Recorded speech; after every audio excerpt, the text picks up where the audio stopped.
Good evening. I'm KHU11 meteorologist Chris Ramirez. This is our tropics update where we're tracking another area that's been highlighted by the National Hurricane Center. It now has a 20% chance of development. This is just off the east coast U.S., off of the Carolinas. You have a lot of disturbances making its way across portions of the deep south, and might see a little bit of a disturbance move over the Atlantic, and that's what they're looking at, especially as we head into the next 2 to 3 days. So 20% chance of development within the next 7 days.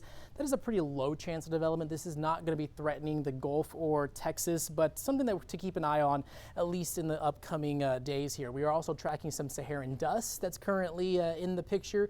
We have a large plume of it making its way into the Gulf, and that's going to really bring us some hazy skies here across southeast Texas. And one thing to note is that when we're tracking this Saharan dust, it really does a great job at preventing those tropical systems from being strong. And so as we look at that Saharan dust visualization, it's from the Saharan desert off of Africa, usually flows over the Atlantic and eventually moves into the Caribbean and into the Gulf, and that's why we see some of those hazy skies for us here. And then you actually also see it across portions of South America as well. But as we take a look at the ingredients of how this disturbs the tropics, we usually have lots of cloud cover, abundant moisture, water temperature above 80 during the summer months, especially during hurricane season. But when you add that Saharan dust layer, it's actually a layer of dry air that it brings with it. So the dust actually causes some of that sunlight to be reflected, and the less sunlight results in cooler water temperatures, and that really does cut off that energy source for when it comes to those tropical systems such as tropical storms and hurricanes.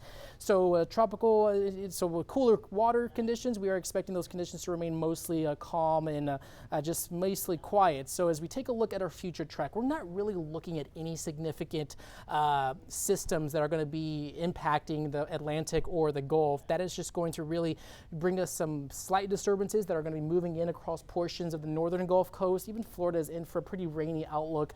We're also tracking this high pressure system that's currently moving over portions of the deep south. That is going to really be the steering current for any tropical systems.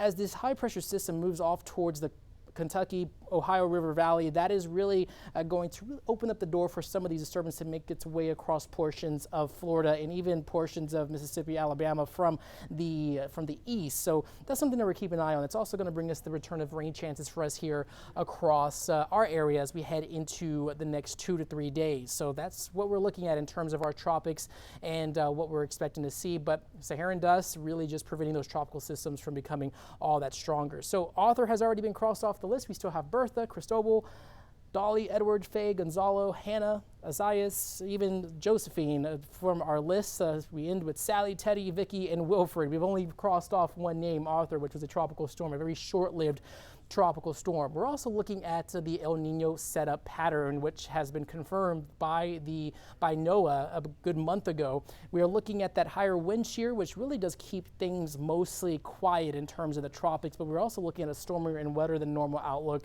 especially as we look at that El Nino setup for the summer and the winter months. So it's going to be interesting to see if this lasts all that much longer for us here across the area. So that's what we're looking at for our tropics update. 20% chance of development, not a high chance of development, especially for our east coast neighbors, but we are looking at these conditions to be mostly quiet as this heat dome moves over portions of the deep south, and eventually as we progress through the next 2 to 3 days, we will see another plume of this dust be a factor at bringing back those hazy skies for us as we head into Sunday, Monday, lasting through Tuesday, and that could bring us some lower air quality concerns. But the good news is that this Saharan dust actually prevents those tropical systems from forming. It's just what we really see is these broad disturbances that are going to be moving in from the south, especially from Florida. Models are picking up at a possible very weak low that might end up moving closer towards Louisiana and Mississippi, and that could bring us rain chances as we head into Wednesday and Thursday of this coming week. And so something to keep an eye on, but that's what we are tracking as of now. That little highlighted area off the East Coast U.S., 20% chance, and we will have more for you, so make sure to tune in later on tonight at 10 p.m. for the latest news and weather headlines. I'm meteorologist Chris Ramirez with your Tropics Update.